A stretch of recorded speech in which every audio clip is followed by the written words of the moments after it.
Installation. Run Vista ID's exe file and follow the on-screen instructions.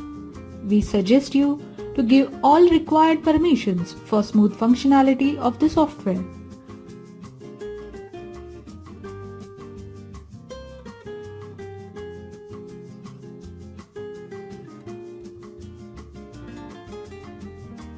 Choose the language you want to see the software in.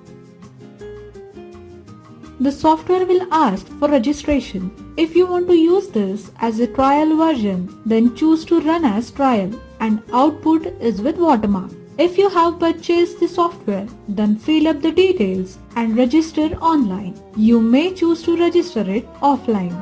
Congratulations for successful registration.